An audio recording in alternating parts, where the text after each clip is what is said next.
the cat is out of the bag, single player, Battlefield Bad Company 2. What was the sort of the aim with single player? What do you want to change since the first game?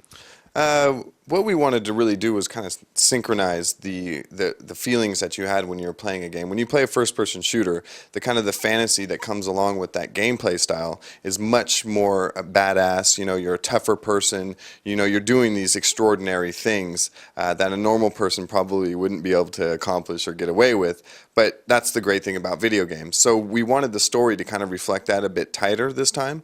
So what we did was we worked on the story and gave the guys of the B Squad who are back from the original story, give them something that was a bit more serious and that was a bit more, you know, beyond just them and self-serving, like, you know, getting gold. And this time it's about saving the world, you know, for all intents and purposes. So, you know, with that, we were able to create a tighter story that matched the gameplay that you're in, because you do some amazing things in our single player. And it also gave us a chance to keep the personalities, but put them in a different situation and not lose that magic that made Bad Company 1 feel really good as well.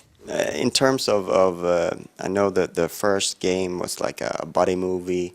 How would you describe the Bad Company 2 in those terms? It still has that squad mechanic that, you know, naturally kind of gives you that buddy feeling, and we've really worked on making our, you know, your squad feel more useful. They definitely help you out a lot more, and they're more a part of the team, and sometimes they're the drivers, so you're not always in driving, but sometimes you have a new role, which you're the passenger, like you're the gunner on the Black Hawk and you need to defend the Black Hawk so you can land. Things like that that just kind of infuses and brings the other characters to life and make them feel like they're another person, and less that you're kind of in control of everything and they're not really serving a purpose as well. So that was a big focus of ours, and I think in this one it really resonates a lot stronger that you're a part of a team and a squad than it did in the first one.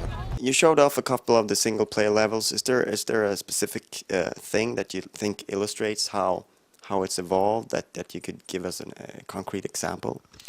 Ooh, I just think that it's hard to really give a concrete example, but the story moves much more intuitively. So when you're progressing from gameplay to cutscenes and then to gameplay again, it makes a lot more sense, and you know, the objectives feel really clear and you know what it is that you're going for, which makes it, you know, gives us the ability to make for a more intense experience. And then, you know, but we keep it, you know, we can bring things in tight and put you in, you know, close quarter situation, and the beauty of Frostbite is then we can expand that afterwards and put you in these huge environments. So you're never in one little teeny zone and then you move to the next teeny zone. You're in a huge world, and then your experience is controlled by what's going on around you. And I think that that's something really special that we can do that other people can't. So the environments, obviously, we've seen some snow levels, we've seen some jungle levels, and there's a lot of variation. Why did you go for that rather than sort of a one thing that sort of theme that stuck with the whole game? I think a lot of us at the office have ADHD, so I think just naturally we know that our players want variety, and we like variety as well. It gets, you know, when you're working on the project and you work on it so many hours in a day and for so long, you know, to have variety in your own game also makes development feel more exciting and keeps the team fresh as well. So, you know, and I think that you know, games are bigger and we can show more, and we can show such big environments that it's really a lot of fun to push ourselves as well and say, how can we create this kind of type of environment? Can we recreate this and really draw the player into the game?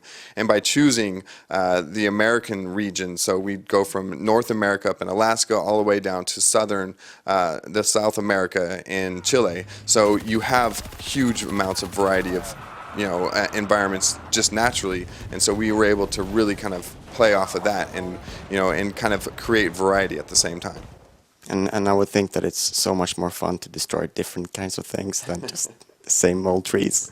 Yeah, definitely. We have some really beautiful looking environments. Like we have an autumny kind of setting in the foothills. So you have trees with a lot of oranges and browns and yellows that really kind of, not that many games approach those kind of environments. And so, in first person shooters at least. And so we thought it would be really fun to challenge ourselves and we have really a broad color palette for every level. So every level is treated maybe in the same way that another team might treat an entire game.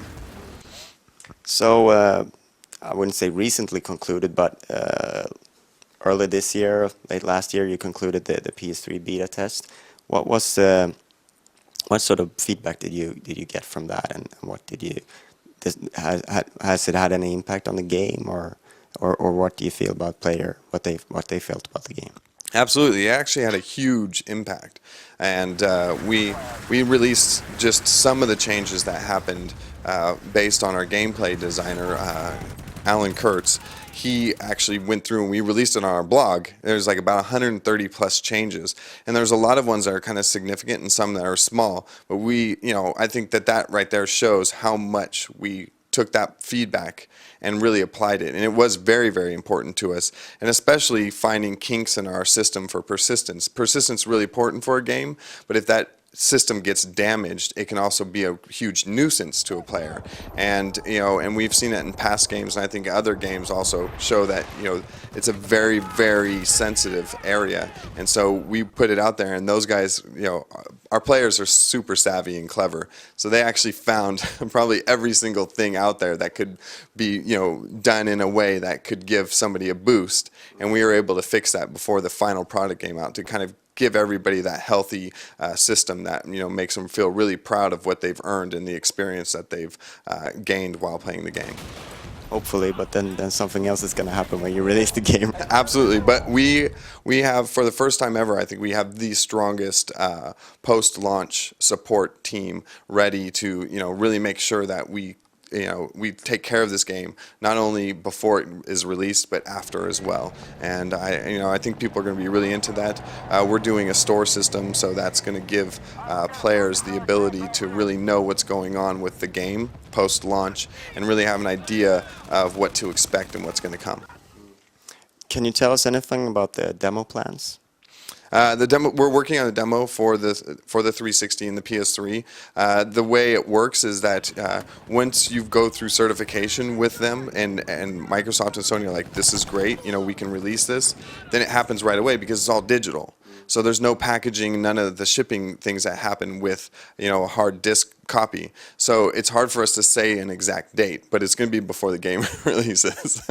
So yeah, that's all I can say about that. And we have the PC beta that's coming up. So it's coming up on the 28th, and I know Sweden and I know a lot of countries in Europe are big PC players as well, and still in the US. And so we're really excited about this. This is the first Battlefield game since 2142, like the proper first-person shooter. And we're very excited and kind of nervous at the same time because we feel like we have a lot to live up to. And I think that this is the Battlefield game that's going to set the new standard. And and take a lot of people are going to refer to it as opposed to Battlefield 2.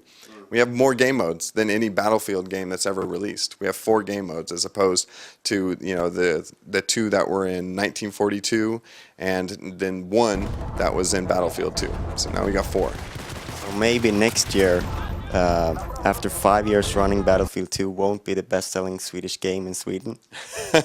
Possibly. It's gonna be hard. That's a hard thing to to take away. That's a pretty hefty crown that we put on ourselves, and and to try and retake it back is going to be a challenge. But I think that this game's up for that. Thank you very much for your time. Thank you.